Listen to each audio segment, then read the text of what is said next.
There we go. Hello, everyone. Thank you for joining us. We're just going to allow people to join the room.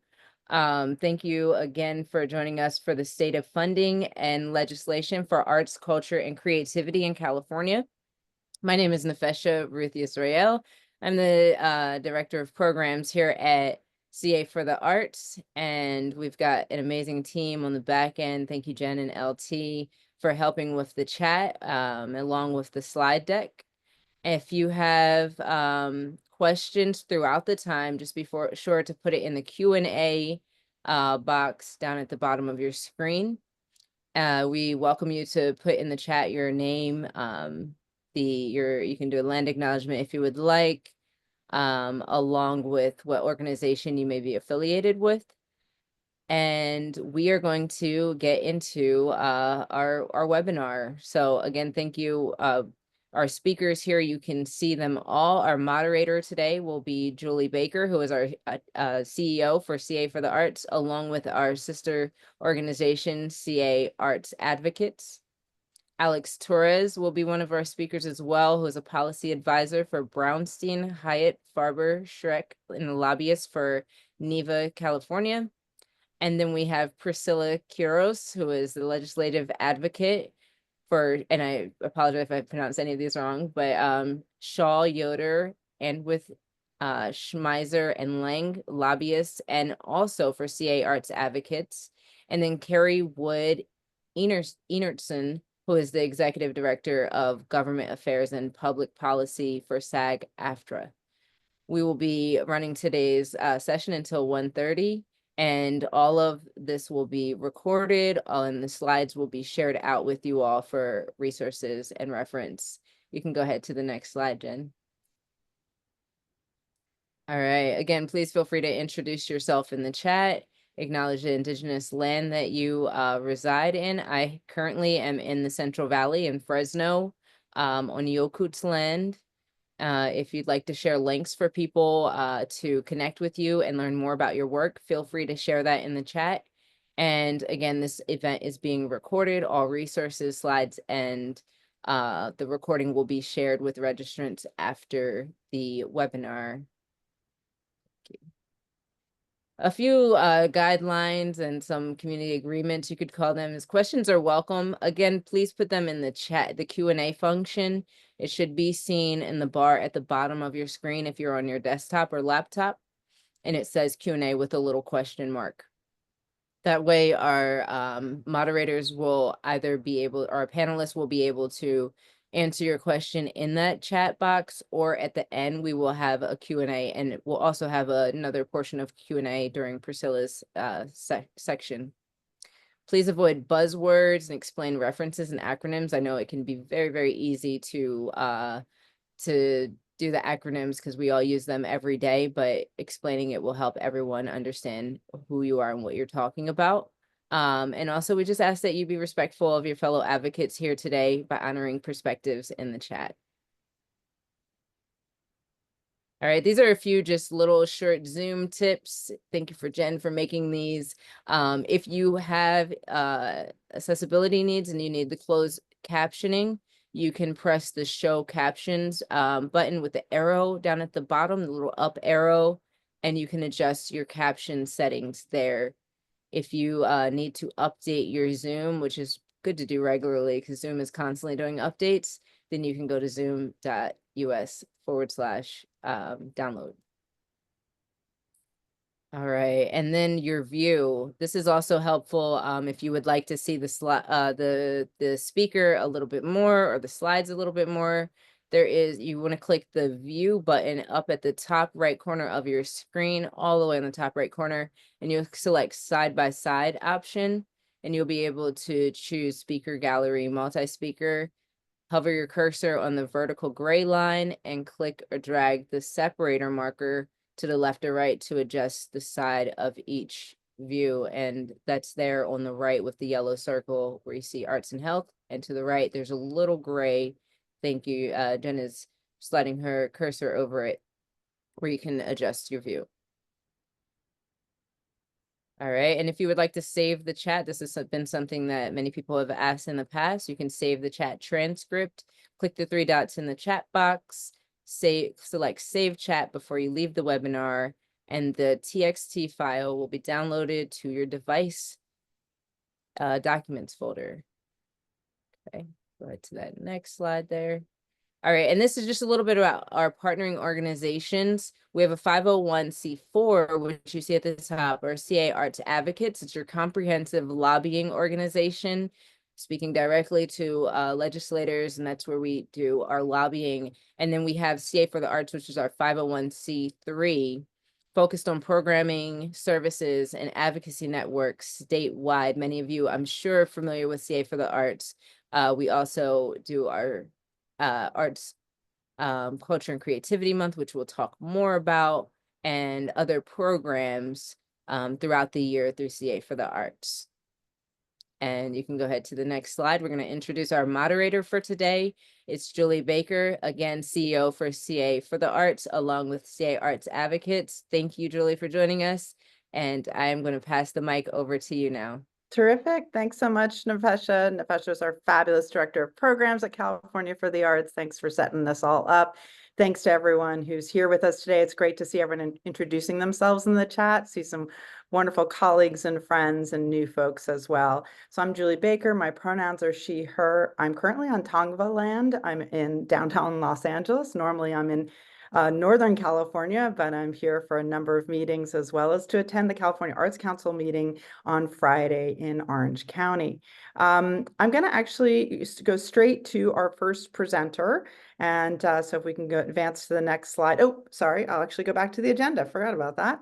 So just quickly, this is what we're going to cover today. We're going to first go with Priscilla Quiroz, who's one of our lobbyists at Shaw, Antwih, Schmelzer, and Lange. And she'll give you an overview of the state of the California budget, as well as the new makeup of the legislature. Then I am going to act as both moderator and presenter. I'm going to give you a big overview of all the different things that have happened in the last several years in terms of state funding, where we are currently in some programs, and some of our priorities going into 25-26. And then Karri will be talking about the film TV tax credit that has been introduced by the governor already in terms of a budget priority for next year and expanding that.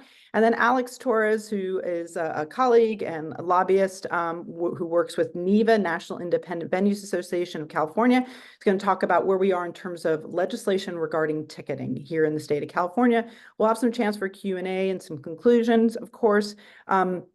Some of the folks who are presenting today may have to leave a little early, so if you have questions as they're presenting, please go ahead and put them into the Q&A function, and we'll keep moving forward. Next slide. So it's my pleasure to introduce you to Priscilla Quiroz, who I work very closely with on legislation that we've been working on these last 6 years, and she's going to give us a big overview here in for the next 15 minutes. So Priscilla, please take it away. Hi, everyone. I'm going to go ahead and share my, oh, actually, you got it right here. This is sorry, just want to make sure we had the presentation. So hello, everyone. Priscilla Quiroz with Shaw, Yoder, Antwih, Schmelzer, and Lange. Nice to meet everyone. I'm one of the lobbyists for CAA, along with Jason Schmelzer, who's a partner at our firm. So very nice to meet folks. And yeah, as Julie said, please feel free to put your questions in the chat, and I'll try to, hopefully Julie will ping me, or someone from the team will ping me as we go through this presentation. So we can go to the next slide. Yeah, this is just an overview of kind of some of the key dates. Just last week, the new legislators were sworn into office.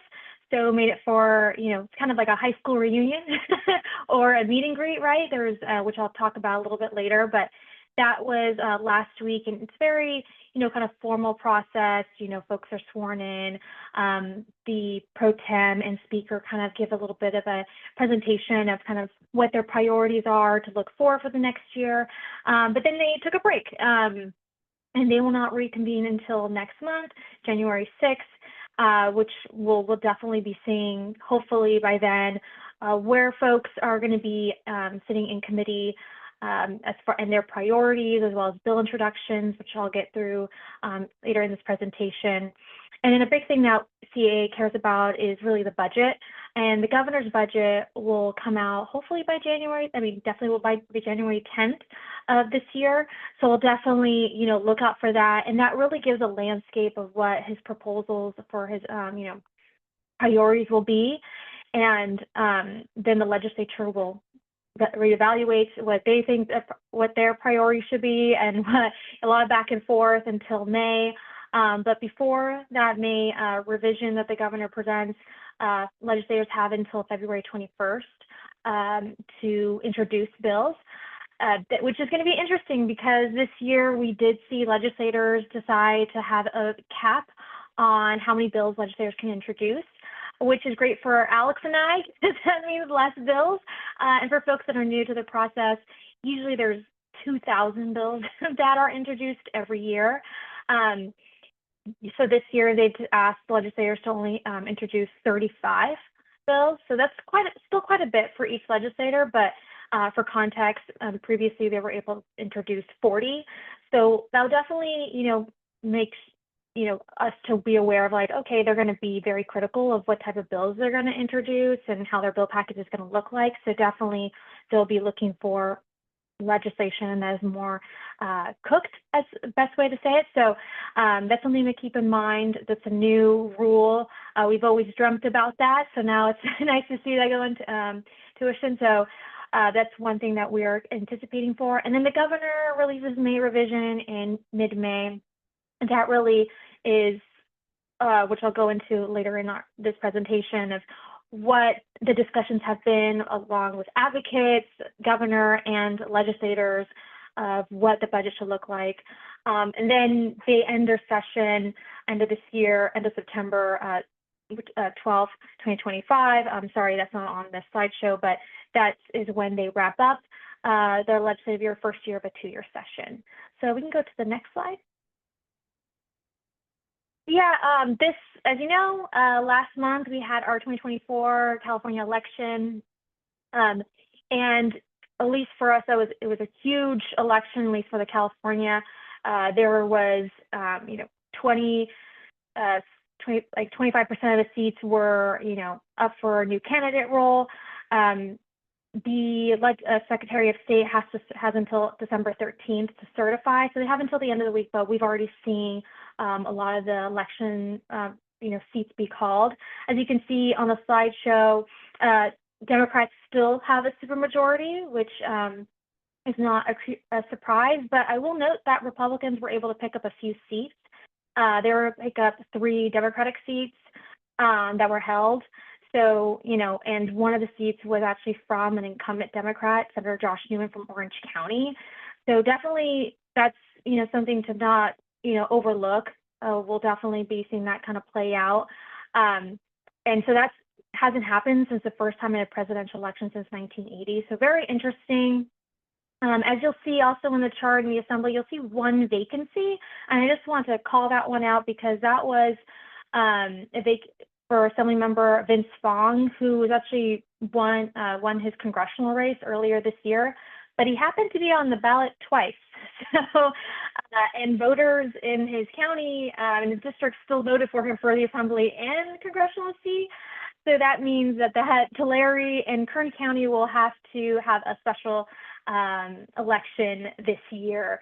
So not sure. I would assume that the Republicans will get another seat, so maybe 20 to 60 in the Assembly, but still the Democrats will still have a supermajority in both houses. But yeah, a number of, large turnout, not as much as it was in 2020, but these are ballots as of the election as of November 15th. But just want to, in the next slide, I'll talk a little bit more about kind of the makeup of the new members. So if you can go to the next slide. Yeah, we have a lot of new members that we're going to get to know this upcoming year. As you can see, there's in the Senate 11 new members and 9 incumbents. I would just like to point out that some of those members were in the Assembly, so they're somewhat familiar faces. And then in the Assembly side, we see 57 incumbents and 23 new members. And folks may be thinking, why such a big turnout? Well, there's a number of factors. Term limits in California. We saw a lot of members that did have term limits this year, as well as some were, going for a higher office. pursuing congressional seats that were left open to folks that were retiring from Congress.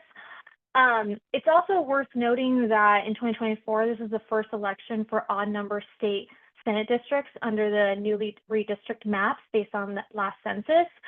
So that's just something we want to make note. But I think overall what folks should know is this is going to be a year for lobbyists like myself to really get to know the members and see what their priorities are. As I mentioned earlier, committee makeups are going to be very important. So we'll definitely see kind of where legislators land as far as what committees they are, and we can get a sense of what who's going to be our partners in the art space, who's going to care for this issue area. And we can go to the next slide. So one thing I wanted to note was that there's a lot of new women legislators, which is really great, at least in my eyes as a woman. 58 women in the state legislature, that's huge. We have not seen that.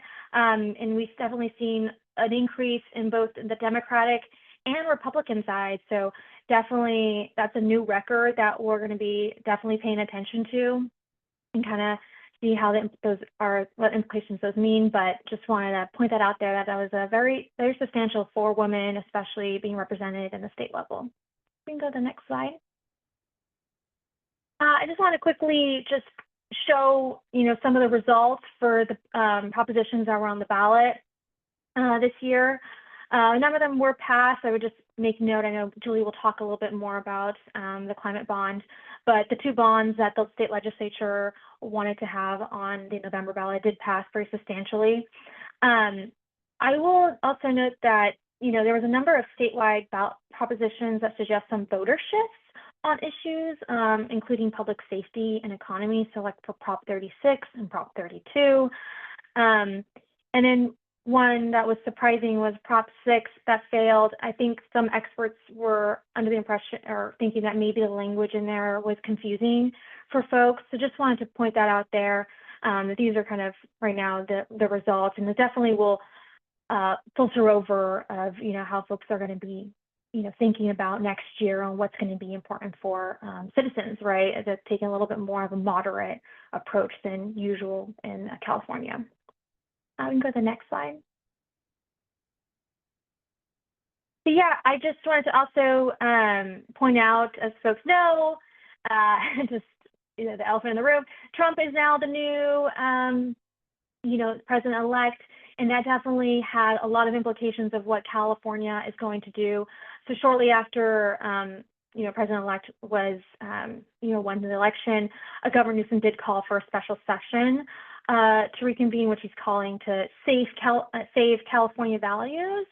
And what this special session does, it allows an expedited action that will be best for California, and it's going to be in conjunction with the regular session. But what this means is that they're really going to try to say, like, hey, this is what's important for California. And what the governor is proposing is to have additional funding for the California Department of Justice, proposing a $25 million to help in anticipation for expected litigations. And the reason why that's happening is over the past year, we've seen State Attorney General Rob Bonta's office reviewing 120 lawsuits, and the state file during Trump's first election. So in preparation for that, making sure that the department has enough funding sustainable to be ready for what's to come. And just for also context, during that last administration, California sued the federal government more than 100 times for executive orders and regulations, and appropriated $2.5 million to the Department of Justice. So given that, the governor is definitely taking a more proactive role, right, and seeing how we, in preparation for what's to come between the tension between California and President-elect. So what we've seen is, last Monday during the the swearing-in session, we did see a few bills get introduced for the special session and in regards to other bills were introduced as well. But most notably, the Assembly Budget Committee did introduce 2 special session bills, and that was to appropriate that funding. And what we expect is that this is going to be more kind of budget play to ensure that that department is, fully capable to, be ready for the lawsuits that are to come. And from what we saw in the press release from the chair, Assembly member Jesse Gabriel, is that the goal would be to pass the bills and secure the governor's signature before President-elect Trump is inaugurated in January 2025. So we can go to the next slide. So it's to come, we have a huge new legislature, right? New members coming in, but leadership is not going to change. We saw that last Monday. Assemblymember Robert Rivas will still, from the Central Valley, will still be, the Speaker of the Assembly House, and Assemblymember Aguiar Karri from Yolo County will continue to be Majority Leader. So that will not change. And then next slide. And also for the Senate as well. Senator Mike McGuire from Northern California, minus Sonoma County area, and Senator Lena Gonzalez from Southern California, who will continue being Majority Leader. I just make note that while leadership is going to still be the same for at least Senator McGuire, he terms out in 2026. So just pointing out that this is his last 2-year session. So something to know that he may want to, this is kind of his last hurrah, right, until he terms out. So we are kind of waiting to see what's to come from his leadership and, what he may do for this next year. And there may be a change of leadership next year as well, since he's going to be out. And then also for budget chairs, last year was Senator Scott Wiener from San Francisco and Assemblymember Jesse Gabriel from San Fernando Valley. I don't expect those to be changed, but just want to make a key remark as far as other chairmanships, if folks are wondering. We don't, like, for subcommittees in the budget, like Senator Steve Padilla for Sub 4 and Assemblymember Quirk Silva for Sub 5. Don't know if they're going to keep that chairmanship. So just want to point that out there. We won't know committee makeups until hopefully end of the month or early next year. Okay, state budget. We can go to the next slide. So far we don't have we have a little bit of a sense of what the budget's going to look like. The Legislative Analyst Office, the nonpartisan, they came out with their, November projections, and the state is looking a lot better than it was last year. During this time last year, they were saying we were going to face a $68 billion deficit, which was very difficult and, really shocking to a lot of folks. This year, they're saying it's roughly balanced, and that we may see, a $2 billion deficit. However, they did say, hey, the state can't afford new programs. You're going to have to change things around because there could be a $20 to $30 billion deficit coming in the next few years, which will make it very hard for Governor Newsom to pursue some of his ideas to fight back, President-elect Trump and some of the ideas he's had, on California film tax, which I'll talk briefly in the next slide.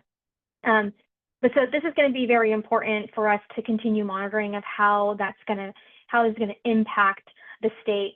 But definitely just want to make note that over the summer, the Newsom and the legislature did pass a $289 billion budget and aim to address some of the major deficits. And I know Karri Wood will, talk more about the film tax, but just want to make sure that folks know that in late October, the governor did propose to expand the California film tax credit from $330 million to $750 million annually.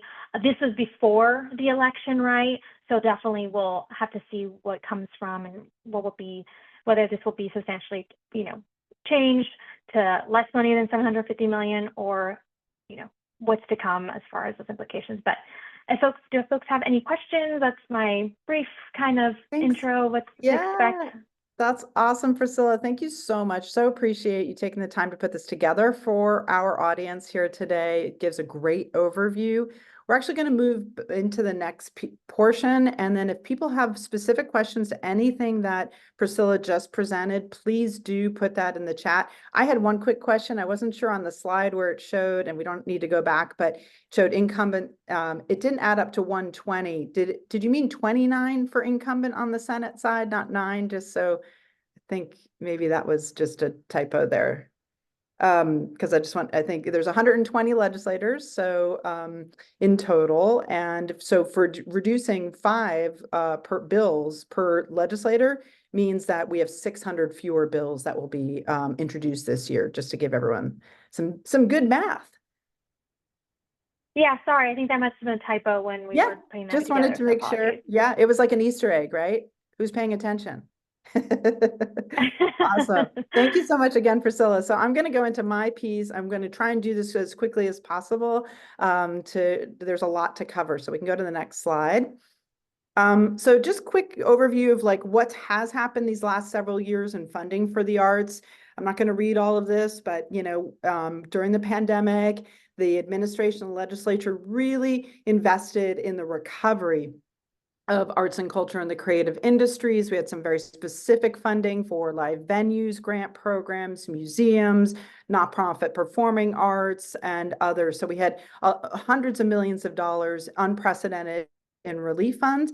In addition, we had single one-time funds that went to the California Arts Council, our state arts agency, that were also the largest appropriations we'd ever seen in one-time funds, 60 million for the Creative Corps, 40 million for creative youth development.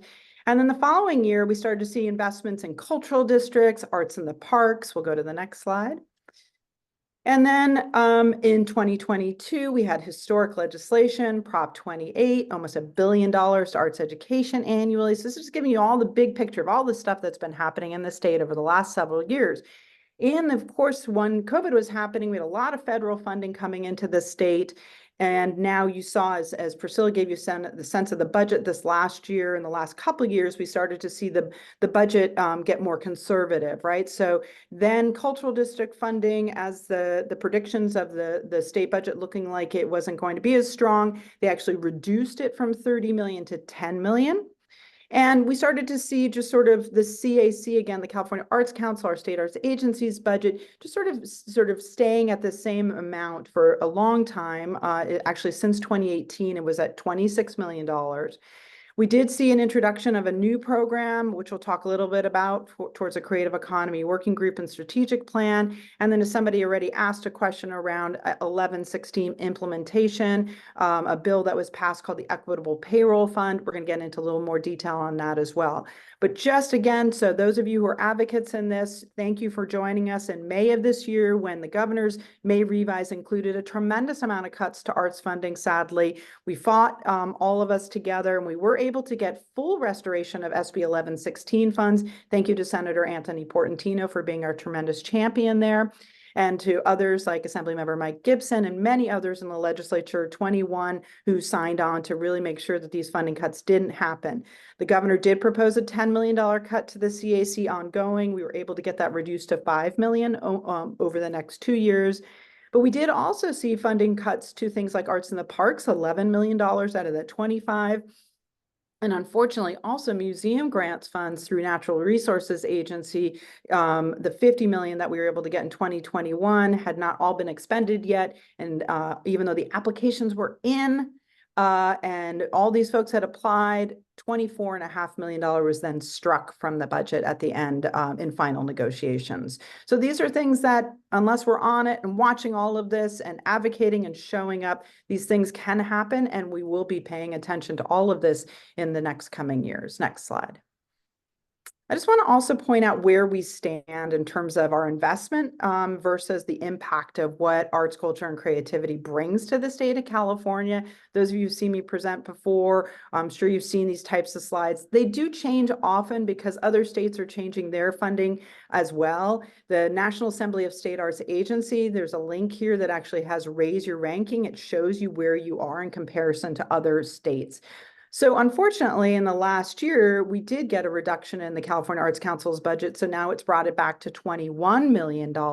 That's roughly 54 cents per person per capita in the state of California. And I just want to point out that, like $25 million to the Department of Justice to fight the Trump administration is actually currently larger than the entire budget for the State Arts Agency to serve 16,000 arts and culture nonprofits in the state of California, who also are bringing, $290 billion in value to the state. And, overall, the creative economy representing 8% of the state's GDP, gross domestic product. So, we're really valuable in terms of our impact, economic, social, all the things that I know everyone here understands, but we're really not seeing the same continued level of investment, great investment over COVID with all this infusion of federal funds.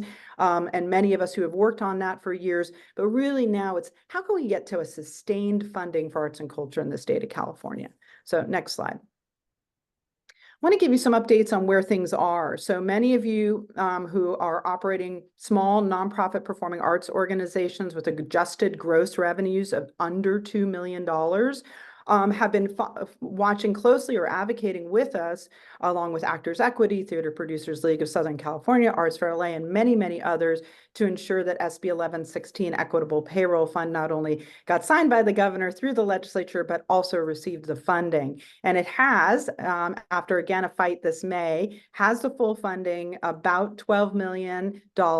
Happy to report that our nonprofit, California for the Arts, received the state contract. There was an RFP, and we will be the program manager, and Cal OSBA, the Office of Small Business Advocate, will be the grant administrator, and we are working diligently on getting that program opened as quickly as possible. We understand what's going on in the performing arts and the challenges you're all facing. This is payroll reimbursement. And lots more information about that. We will be releasing guidelines, webinars, a lot of information coming next year. If you have any questions, please reach out to Terry Ball on our team. Many of you know her from a lot of the technical assistance we did on a grant over COVID relief. So this is coming, and we're doing our best to get that done as quickly as possible and get the funds out into the field. Next slide. Also related to this is CalPay Art, which is a nonprofit performing arts paymaster. That program is up and running. And this is, again, for small nonprofit performing arts organizations that are now having to administer larger payrolls and doing workman's comp and unemployment insurance, and looking at a service that can provide that for you, take on some of the liability of that as well. That is a paymaster. So if you've got union contracts, they can help you with that. So for more information on that, go to calpayart.org. That is up and running currently. Next slide.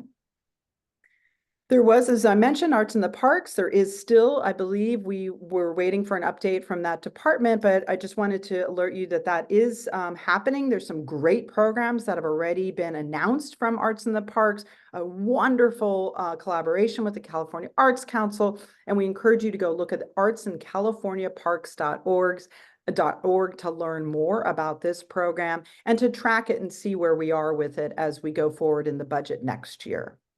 Next slide. Arts education, of course, again, Prop 28, massive, ballot measure that got close to $1 billion in infusion in funds for arts education across the state of California. It's been a little bit bumpy in terms of implementation. And there's lots of reasons for that. But one of the most important things is that you as advocates can really play a role in this in terms of your local school boards, making sure that it's not supplanting what's going on, but supplementing what's happening in your communities. It's not meant to take, the funds that you're getting and just continue to pay for an existing program. It's to supplement. It's mostly to hire more certified arts teachers. So Create California, our colleagues in this, have wonderful toolkits. They're really following and tracking all of this. So we encourage you to link to those as well if you're interested in how is this getting implemented in your local community. Next slide. I want to mention our cultural districts program at the state level. There are currently 14 state designated districts. This is a map that shows you where they are in the state of California. With that $10 million that was appropriated in the budget, about $671,000 went to the 14. Some funds were remaining that were in the agency, and the agency, the California Arts Council, will be opening up, I believe, next year the cultural districts program for designation only. There is no funding attached to it at this point in time. This is something, again, as advocates, we should be looking to see to get more funding for this program that is currently not funded by the state. That $10 million has mostly been expended, and we really want to see these cultural districts programs across the whole state of California. This is a really important economic and community development tool, and we want to see this expand. So we might want all of us to join in advocacy towards that. But if you're interested in this program, do subscribe to what the California Arts Council, our state arts agency, is offering, and see that you stay on top of that as well. Next slide. This is related to cultural districts. Assemblymember Tasha Borner introduced this legislation in 2020. I don't have the date in front of me. I think it was 20. Oh, melts together. I think it was 2023. It was signed by the governor.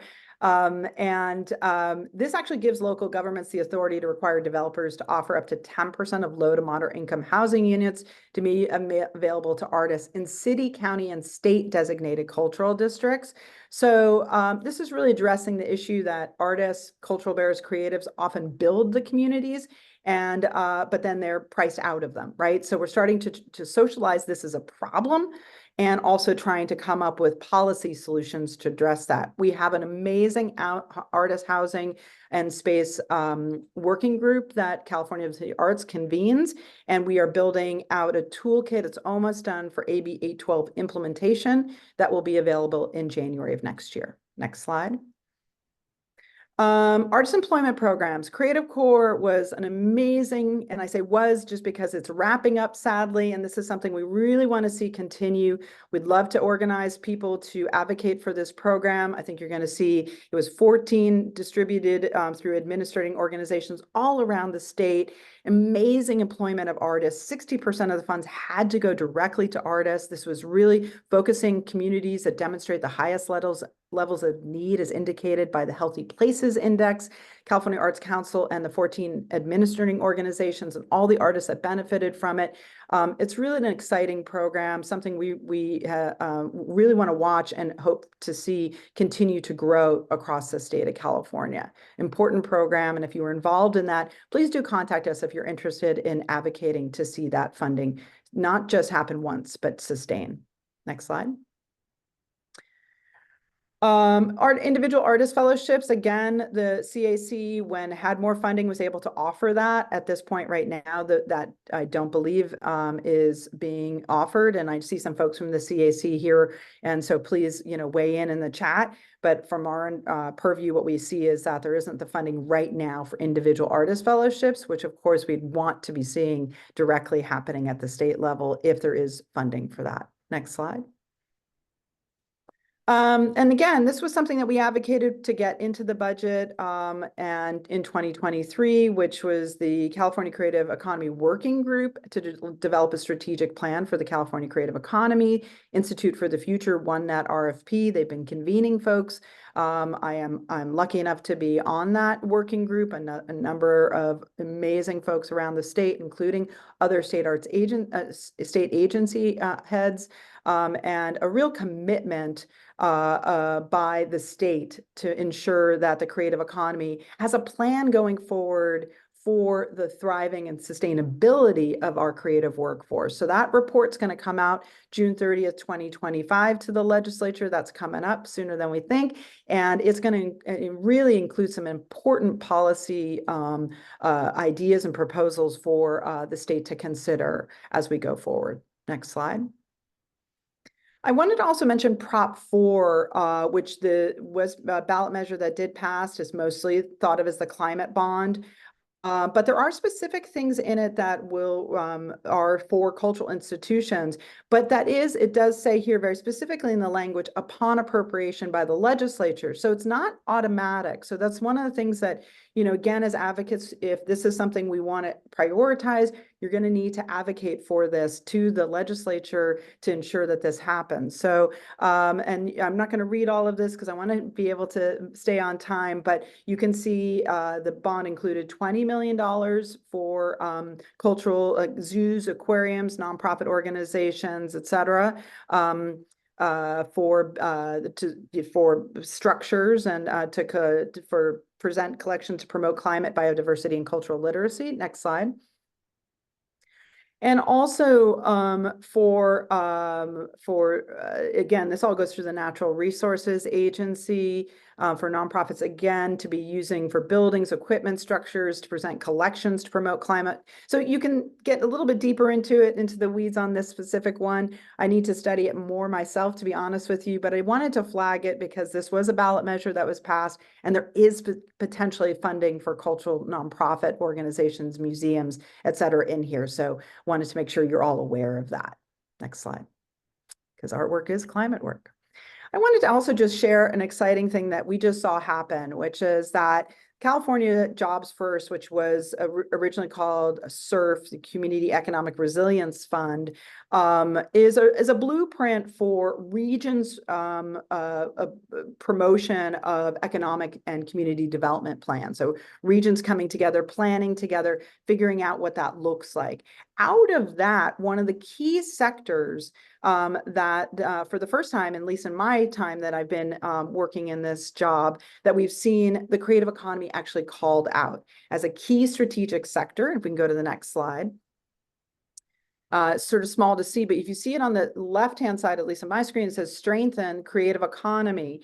What's important about that is, of course, film and TV are in there. We know that the economic driver of film and TV, and Karri is going to be here to talk about film TV tax credit. But what's exciting to see is that the arts are also called out. So it's film, TV, and the arts as an important driver of the state's blueprint for the economy in regions. So really excited to see that. I think it's an advocacy win for all of us to see that those words in print, and now it's really up to us to ensure that that continues to happen. Next slide.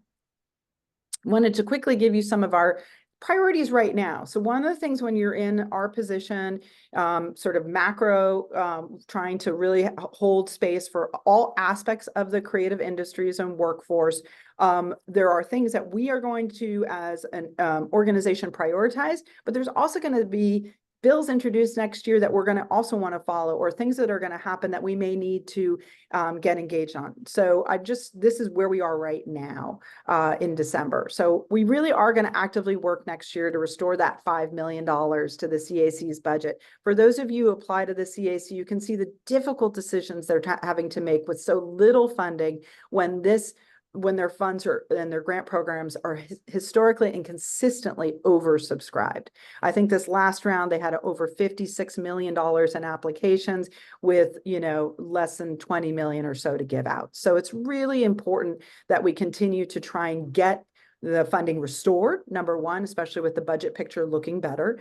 Number two, we really want to see that number go up. We want to see us at $1 per capita, $2, $3. We want to be on par with New York. New York and California should be in the same picture in terms of what we're contributing in terms of investments in our creative economy. So $1 to $3, $5 per capita would be amazing, wouldn't it? We could really start to see significant funding for arts and culture and the creative industries. As I mentioned, we want to see sustained investments in these incredible programs that the legislature and the administration invested in. Let's not drop them. These are good programs. They're making really amazing impact. And we all know that arts not only have incredible return on investment, but we're also really good at stretching a dollar, right? So creative core, cultural districts, creative youth development, museum grant funding, arts in the parks, some of the things we're continuing to watch. We will support the film TV tax credit, which you're going to hear about more next. We want to talk about ticketing practices.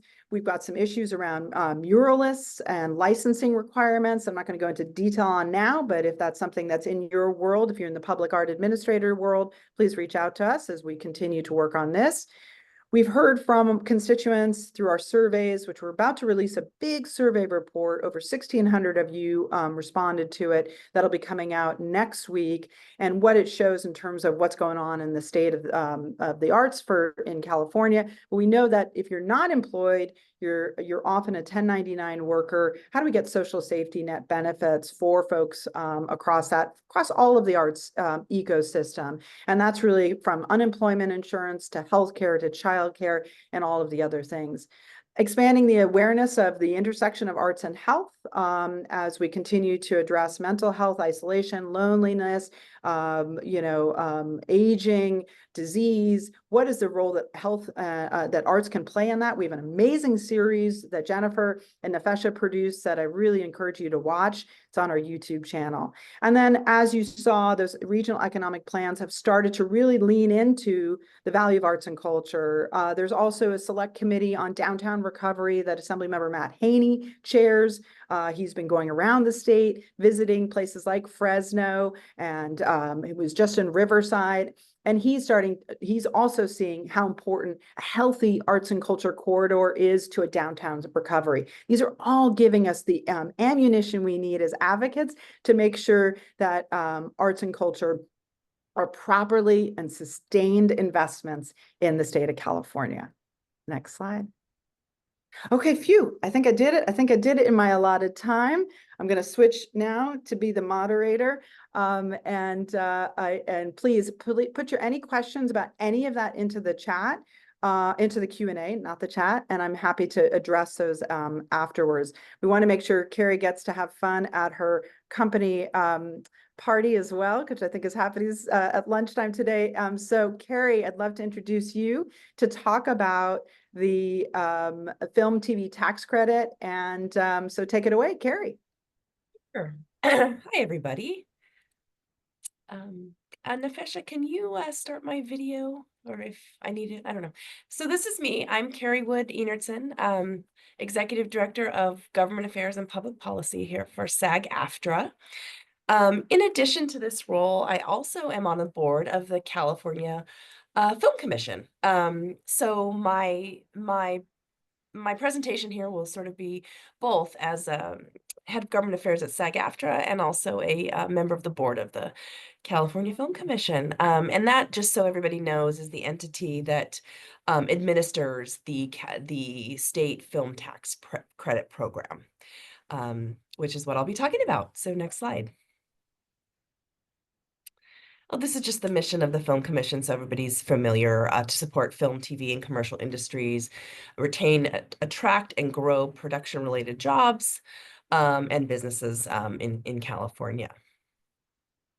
And the commission, administers permits, and there's a lottery system for how projects are funded. So this is just an overview of the industry. Huge impact on California, as everybody here knows, in terms of wages, jobs, both indirect and direct. And we always want to talk about that. It's not just about the jobs for people that work in the industry. This is about ancillary jobs as well. When there's a production in a city or an area, all of the local businesses benefit. So that's sort of a representation of this slide. Next slide. Just a little background on the program. It's been around since 2009. We've had several different iterations of the program, and now it includes sound stages, which is great, and it has been at the level of $330 million per year. Next slide. Just a few more stats for everybody to look at. In terms of the latest program, the number of projects, 702 overall, and expenditures, credits. This is a big one, the number of TV series that have relocated to California, which is 33. And look at that, the cast and crew, 197,000 people. So it is a huge impact to our industry, to the state. Next slide. This is a LA economic development study on the impact of the program in terms of wages and output and GDP. So you can just look at some of those stats, and in terms of how much the state gives out, and the ROI on that tax revenue is $1.07, which is a fairly good number. Next slide.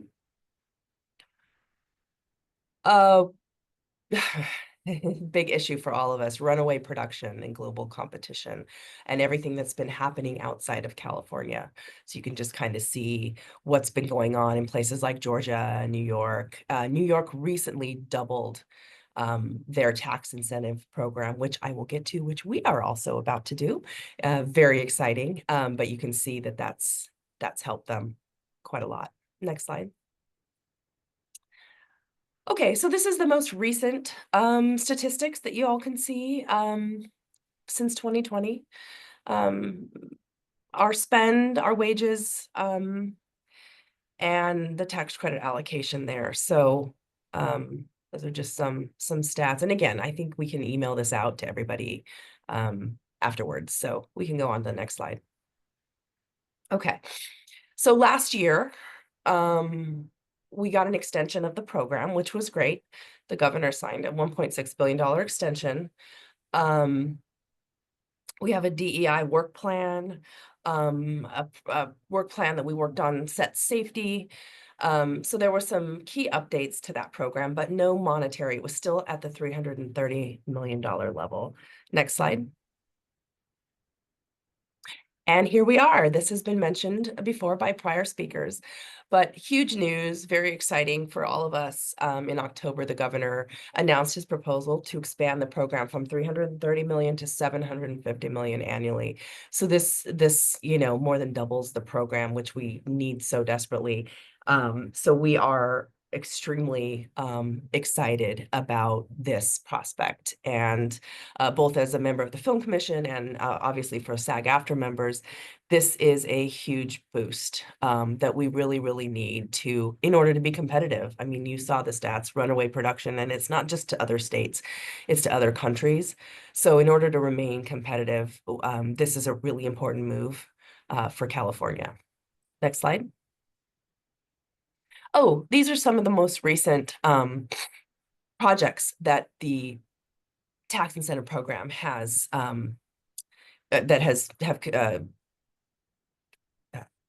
participated in the program. So Atlas, and you can see sort of cast hired, 18 crew, 330 background players, $99 million. So that's just an example. These are just a few examples of some of the productions that have received the tax credit and what that has yielded. Presumed Innocent, again, last summer, and you can see here how much was generated in revenue and how many folks were hired. Next slide. Same thing, the Sympathizer. Some fun stats for you all to look at and how it impacted both jobs and revenue to the state. Next slide. Oh, and that is the end of my official slide presentation. If anybody has any questions or whatnot, but again, I just want to reiterate, we find this the California Incentive Program to be very critical in terms of for our industry in the state to thrive and for our members to be working. So we're really, excited about the governor boosting the program. And I can turn it back. I can turn it back over to you, Julie, unless there's any questions. Yeah, no, actually, there is a question, and I just wanted also, just in terms of the process, so people understand who are listening. Even though the governor has put that out as a priority, it still goes through the budget process that that Priscilla shared with us in the beginning. So not a done deal, right? We all, if this, this is why we're here today. We want to present to the folks that are advocates for the sector to understand some of the things that are going on out there and what needs to be advocated for. So we're happy to be working with SAG-AFTRA and others in coalition to see this. There are a couple of questions, if I could ask those to you now. So does this film and TV tax credit including independent films, independent filmmakers, or just mainstream Hollywood films? We are working on that. So Julie, and I'm so glad you brought this up. We have a very robust coalition that includes labor unions, includes employers, so the studios, and you are absolutely right. And I should have mentioned this at the beginning. I know Priscilla touched on it, but it's kind of like a daily thing for us now. We are working to push this through because the legislature has to authorize the increase, obviously. So we do have to work to get those votes and to get that done. And that's sort of a top priority for us right now as the union. We are working on that. We are working on the independence. It's unclear to us at this point if the program is going to be opened up at all, or if we're just going to receive more funding. So that's sort of the biggest question. It's just more money and the same program, or are there going to be tweaks? That's unknown at this point, but I can definitely get back to whoever that was. Okay, so if somebody were interested as independent filmmakers to sort of try to influence that, yes, there's additional funding, but also that maybe the program expands or changes slightly, that's something that they could speak to you about or to. Sure. Mm-hmm. Perfect. Okay, great. And then Joshua asked a question, and I don't know if this is something necessarily you could ask, but we can try. Is there any correlation of the tax credit of TV film industry to these companies' philanthropy of cultural institutions? I am not sure. That's a bit of forensics needed there. But I think what Joshua is illustrating is just sort of like the ecosystem aspect of what we do, right? So Sure. the profit cultural institutions sort of, often are the feeders for folks who've been trained to then work, folks who've been trained to work in theater often then end up in film and TV and those sorts of things. So, making sure that we keep a thriving cultural nonprofit infrastructure is something I know many of the folks who are part of our constituent base care deeply about, but I'm sure that's not something you can immediately track. No, I'm not tracking, but I can certainly look into it. Oh, that's sweet. Oh, that's awesome. Okay, well, great question, Joshua. And thank you so much. We really appreciate you being here. Appreciate really one of the goals of our organization is to build a coalition so that it's really, we're not so siloed as an ecosystem, right? That all of us are talking to each other because there is so much that happens where we cross over. So it's wonderful to have representation here today from SAG-AFTRA, from folks who are leading the charge on the film TV tax credit. And we look forward to working with you as the session continues. Absolutely. Yeah, thanks so much. I'm going to let you go, Karri, because I know you have a 1 o'clock party to go to. Holidays, it is almost here upon us, so I don't want to hold you any longer. If other folks have more questions for about the film TV tax credit, please feel free to send them to us, and we can get them over to Karri. Karri, if you want to put your contact information for folks, let us know if that's something you're willing to share. Up to you. You can put it in the chat and we can make sure everyone has that. But thanks so much. Thank you so much. Thanks everybody for joining. Thank you for the great information. All right, so it's now my pleasure to introduce a colleague. What do we say? Someone in crime. What is it? Colleague in crime? No, a friend. Friend and colleague in crime. No, we does some great work on behalf of many of his clients, I'm sure. But where I get to interact and where we get to interact with Alex is on NIVA, National Independent Venues Association, California division. And specifically in these last couple of years, we've been working on ticketing legislation. And Alex, without slides today, is going to give us an overview of kind of where we've been in the state and maybe federal as well on ticketing legislation, kind of what's the problem that everyone's trying to solve. And so Alex, please take it away and inform folks about this.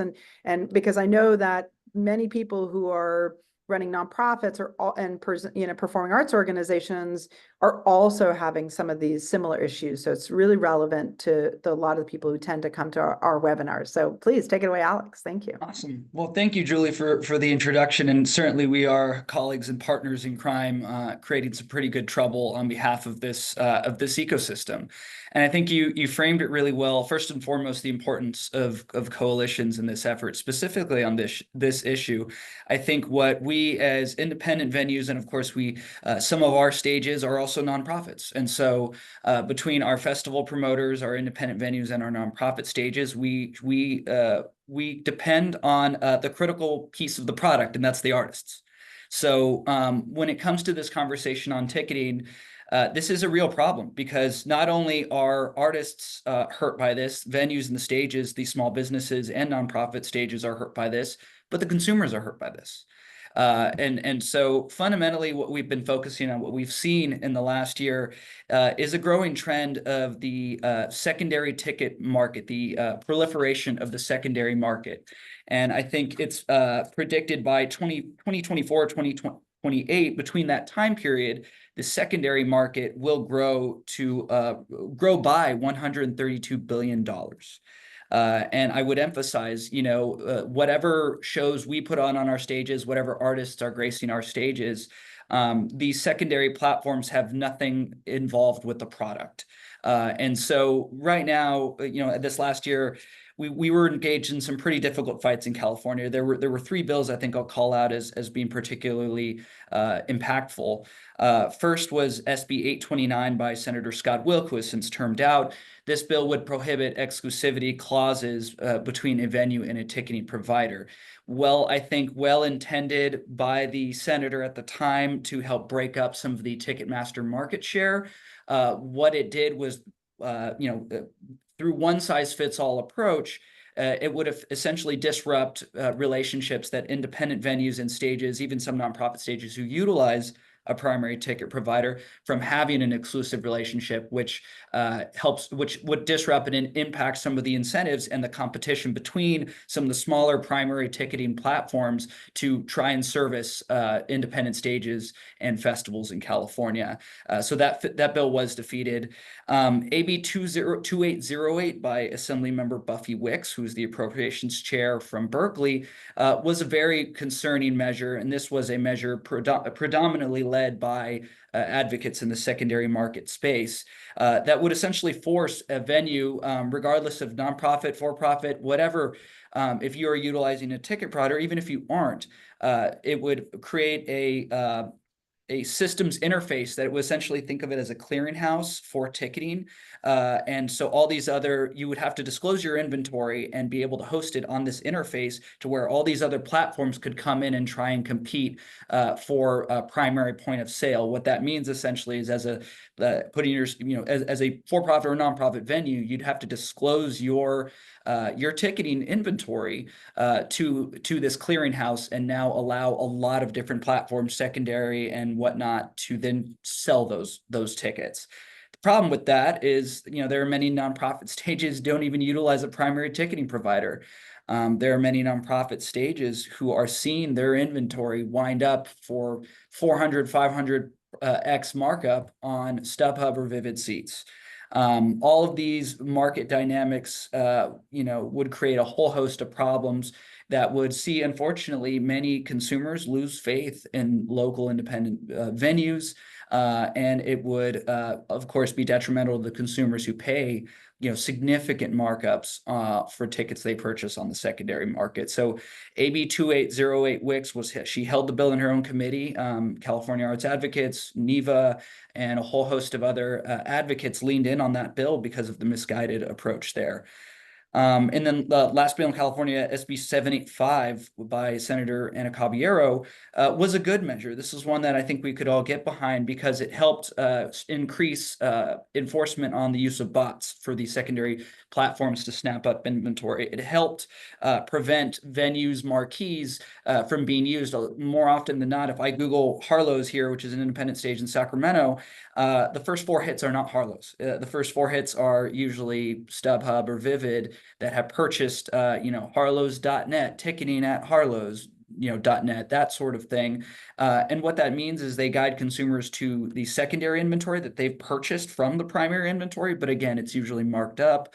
And more often than not, they'll buy up that inventory. And so a stage will go on a higher additional security. They'll bring in an additional bartender, only to see the room half full. That's not good for the artists either, who, yes, they have usually a contractual guarantee, but no artist wants to play to a half empty room. That's not good for growing artists who are developing their following, and also would in some cases depend on a merch split for folks who want to buy a t-shirt for this great new band and great new artist that they just saw. So all around, I think, and I think one of the key definitions of the measure that was particularly impactful was the definition of consumer.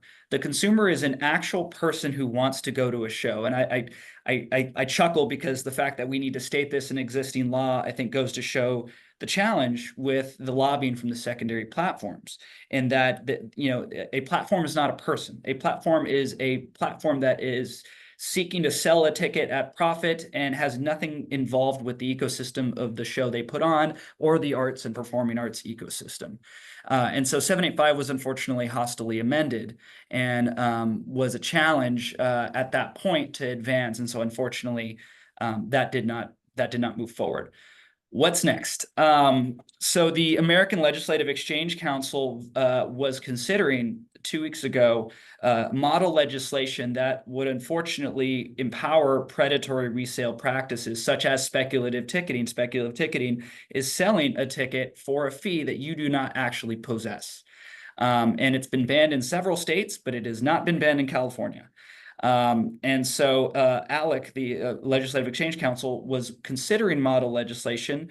It was fortunately beat back because of grassroots arts organizations. NIVA organized independent venues throughout the country to write to the legislators attending that forum to not approve this. And the ALEC is a meeting of state Republican officials. And so we're very fortunate to beat that back. But that means, the projected growth of the secondary market means we will likely continue to see efforts by their advocates to promote the secondary market because of the potential market growth.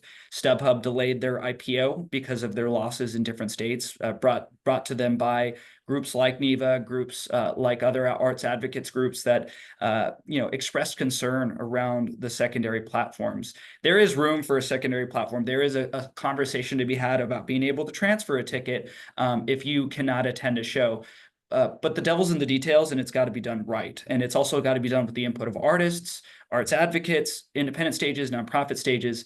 And we still aren't seeing necessarily that buy-in from the California legislature. But again, I think Priscilla did an excellent job of outlining how many new legislators there are and how we all have the opportunity to educate on this issue. And I think you may have seen, I'm an Oasis fan, so you may have seen tickets for the Oasis comeback tour. Let's hope the Gallagher brothers can keep it together. But you may have seen that comeback tour and some of the coverage around the ticket sales.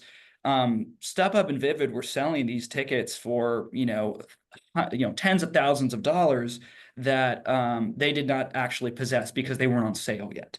And so a pretty blatant practice of speculative ticketing going on. And NIVA put a letter into Congress to urge quick action on this because I think that practice, coupled with recent coverage in the Sacramento Bee on the soon-to-be Sacramento A's baseball team, there are tickets being sold on those platforms and those tickets are not on sale yet.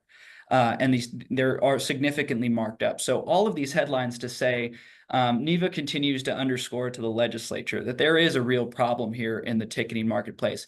And while we have our competitive challenges with our friends from Live Nation Ticketmaster, AEG, those issues are on the touring side. Those issues are on the venue side. Fundamentally, the ecosystem is concerned with the secondary market because they are not engaged in the product. They are I hesitate to use the word parasitic, but they're involved. They're not involved in any part of the product they put on, and they sell these tickets at a significant markup. And so we continue to educate. Oh, sorry, I'll wrap up really quickly, Julie. But continue to advocate to the legislature for needs around banning speculative ticketing, around implementing potential price caps, requiring disclosure. If you go on a platform, you need to know that you're not buying that ticket from the primary source, from the venue. If I wanted to go on harlows.com and buy a ticket, which tickets rarely go above $40 at that stage, I should know that I'm buying it from the venue that's putting on the show, not a secondary site. Consumers should know that they can buy the ticket cheaper on the primary point of sale. And so while we're disappointed to see SB 785 fail this year, we are continuing our conversations with the legislature to figure out how we come to a measure that balances the needs for the small businesses, for the independent stages, and for the artists, because this is very much an artist rights conversation. You may have read a little bit about some of the artists going on bigger tours that are saying, I don't want my tickets resold for 200, 300% above face value. I want as many of my true fans to be able to be in that arena or in that stage to see me perform. And so I think the word is dynamic, it's ongoing. And so we continue to advocate for legislation that will protect those consumers. That's great. I really appreciate, Alex, the overview. And I think what's important for folks who are still with us now is that, it's just, it gives you an idea of the variety of things that come up in a year in the legislature, and what we're all trying to monitor and inform and educate both the legislature and all of you on what's happening and what's going to impact your business, your ability to create art, to present it, to produce it in the state of California. So I really appreciate Alex giving us an overview. If you're reading the headlines, ticketing legislation is happening both at the federal level as well. So I just thought it would be helpful for folks in our big old ecosystem here to understand that this is an aspect of it. We didn't cover today, for example, AI. I think there was something like 15 bills last year or something like that on AI. That's going to continue to be a big issue in terms of, likeness and who owns the rights and all of those things. And obviously it's a real big issue for creatives, particularly in certain aspects like concept design and other things. So we'll continue to track all of that. If there's any questions specifically for Alex around ticketing legislation, please put those in the chat. If you have more, if you're interested in understanding more about this very nuanced and very challenging issue, it's not super black and white necessarily. Please reach out to us or directly to Alex. I'm sure he'll put his information out there. And then I thought now we could, Nefesha and Jennifer, we could bring back the slides. Thank you again, Alex. Really appreciate your being here. See you soon. Again, if there's any big questions, please ask those. One of the things also I wanted to just say is this, a lot of times issues come to us that are brought to our attention because of you all, right? You're seeing what's going on in your, that is creating barriers or issues for you to be able to be artists, to be culture bearers, to be creative workers, that is allowing you to sustain being able to live and work in the state of California. Please do reach out to us, bring those to our attention, or to your regional advocacy organization if you have one, because that's how we actually do get to a place where maybe we do introduce legislation, or we do hearings and other things to really educate legislatures and the administration to both what is a potential problem and what are some of the solutions. And then just quickly on solutions, I think it's really important also always for us to be thinking about how can we, as artists and culture bearers and creative workers and arts nonprofits and all the different aspects of folks who are making the storytellers, the film and the TV and the theater producers and the writers, how can we contribute to ensuring that there is a vibrant California, right? An equitable and vibrant, accessible California for all. What are the ways that we are already doing that? And making sure that you are really bringing that to your elected officials and explaining to them what you're doing in community and the impact of it. We often focus on the economic impact, the number of jobs or jobs lost in return, revenue, all that sort of stuff. But we also know that there's a tremendous amount of community impact. There's a tremendous amount of health impacts, wellness impacts, and social cohesion and bringing people together that the arts are bringing in our communities. It's really, really critical for us to explain that we are not just here saying we need more money, but we are in fact a part of the solution. And I just want to make sure that everyone has that in their toolbox when you set up for. Next slide. And I'm going to bring back Nefesha, who's going to talk to us about what's coming up in 2025. And again, I want to thank our speakers and presenters today and all the information that they've brought. And thank you all for who showed up to listen. And please, Once you get the recording, share that out to your networks as well. We hope that this has been informative and it gives you the tools and the education you need to both access what's happening at the state, but also to be engaged in advocacy for your own selves, so we can all make a better and greater California. All right, here you go, Nefesha, on to you. All right, thank you to all of you, our speakers, our panelists. Thank you, Julie, for moderating that session. Thank you, Alex, Priscilla, and Karri. We are going to get into just a few things that CA for the Arts is looking forward to in 2025. So you can go ahead to the next slide there. We have our upcoming events here, as you see. We have Arts, Culture, and Creativity Month, which is a full month-long celebration that includes the summit, which is April 22nd. I'll get into more detail around that on the next slide. And then Advocacy Day on April 23rd. You can go ahead to the next slide there. So again, we have Arts, Culture, and Creativity Month. This was declared in 2019, as you see, as a concurrent resolution by the California Senate. And we recognize and celebrate the arts in California through Arts, Culture, and Creativity Month. Our organization, CA for the Arts, provides toolkits which will be provided leading up to ACCM. That includes our social media toolkit, an op-ed toolkit, and proclamation guide. You can learn more at the link that I think LT just shared in the chat. Learn more about ACCM along with the summit, the Arts and Culture Summit and Advocacy Day. And we are right now in the full-fledged planning stage of all of these, and really excited to go into 2025 with this at the forefront on our mind. You can go ahead to the next slide there. So we will be having an Activate Local toolkit, which will be available, as you see up at the top in the green arrow, January 6th, and we are having a specific webinar around Activate Local toolkits January 23rd. These are ways that your city or your county can get engaged with ACCM, really inviting your legislators, inviting your community to celebrate arts and culture. We provide the ACCM logo, which our amazing comms team creates every year. And we also typically have flyers or what we call posters with messages that we use also at Advocacy Day, which you'll see a little bit more about on the upcoming slides. As you see, just briefly going through some of these, you can call your event a celebration of arts, culture, and creativity. This is a great way, again, to engage with your local elected officials, getting a proclamation for your city or your county. If that is something that you have not done, it's a great way to celebrate the arts and to bring it to the forefront of the legislators' minds, the impact of arts and culture within your city. We also do press events and celebrations where we support organizations and artists that are interested in doing press events.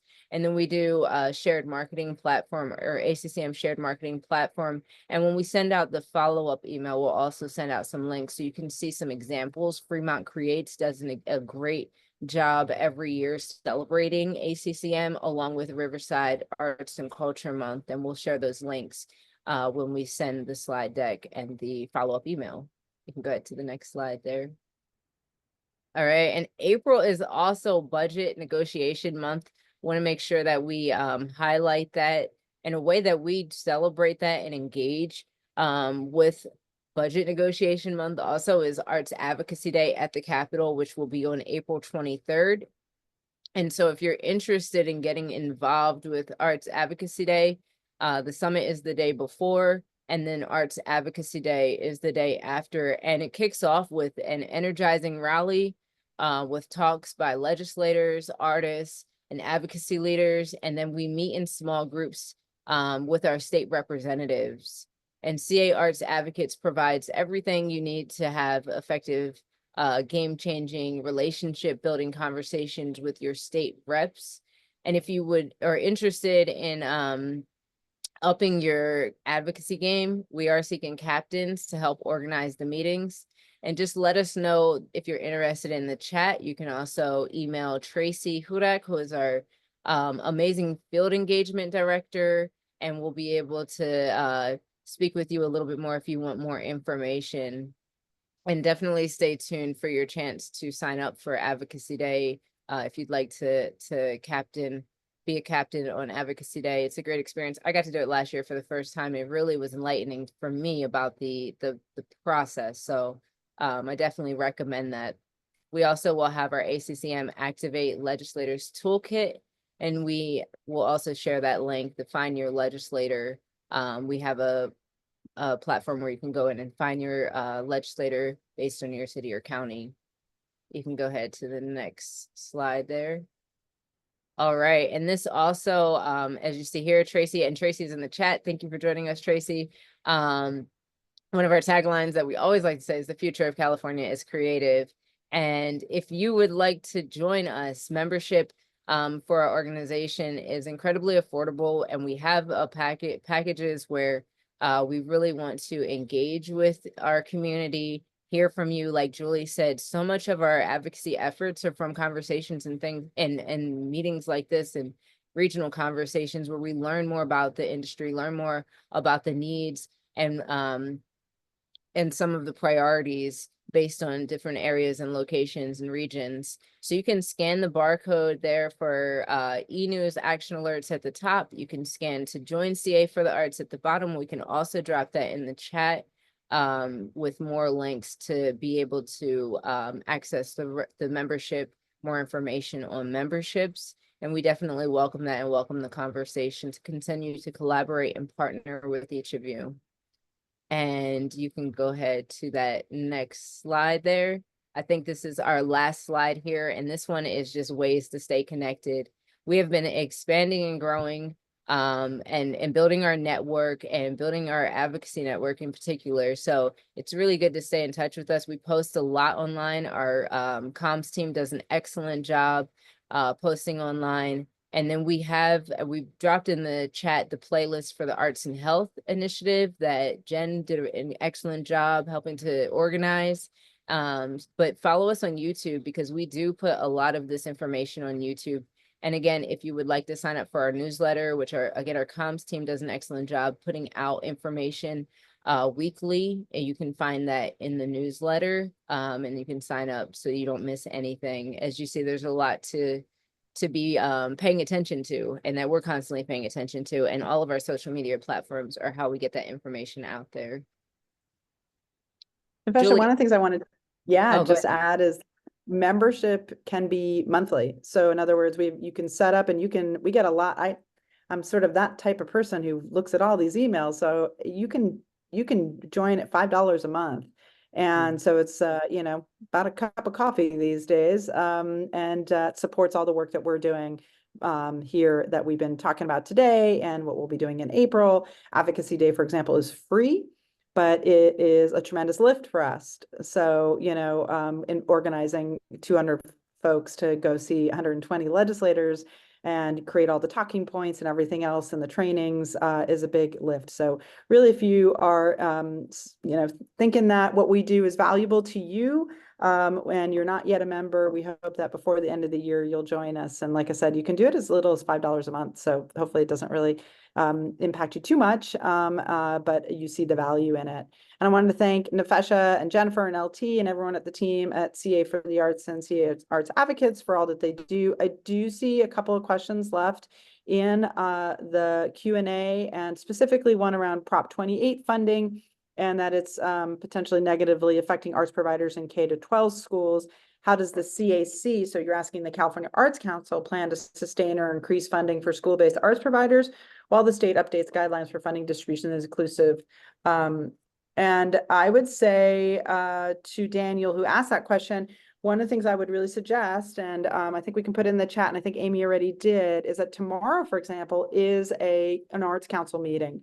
Public comment is welcome. They want to hear from you. The council makes a lot of programming decisions. It's critical for all of us to tell them what's going on out in the field. They all try to do an excellent job of being out in their own communities, but public comment is an opportunity for you to tell them what you're seeing, what are the impacts, and why we need continued investment in after school programs and creative youth development, as DeLuge mentioned as well, and as we mentioned in our presentation. So the other one, I'm not really sure what the question is. We are seeing a large upturn in visual art workshops for the general public. How can that affect the future of the direction of visual art sales? I mean, hopefully people then buy the art that they're seeing out there. It's like, I always think about, like, you have those TV shows, So You Think You Can Dance or whatever. Does that get more people engaged in going to dance classes, seeing that as an important art form, seeing how much discipline and work it takes, that sort of thing. So yeah, I'm not sure exactly what is the impact and result of that, but Patricia, something interesting to see and see if that helps to build awareness and that translates into sales. So again, we appreciate everyone who showed up here today and listening. And I think, Nefesha, take us out. Yeah, I just want to add one more thing because you reminded me, not only is Arts Advocacy Day free, we also are offering this year, of course, scholarships, but we listen to the field and we're offering discounted tickets to artists. And so, and we'll have a limited number. And if For the you become summit. for the summit, excuse me, for the summit. And if you become a member, members can apply for the summit early this year. So it'll be January 13th that we're offering register, but we're offering early registration for the summit January 13th, and it'll open up for the general public in February. So just wanted to make that note in addition to what you shared, Julie. And I think we've gone over everything. Really appreciate everyone joining us today. If you have any questions, feel free to reach out to our team, and we would love to continue the conversation. And we will be sending a follow-up email with the recording, along with the slide deck and some additional information. Awesome. Thanks, everyone. Happy holidays. Thank you all. Enjoy the holiday season.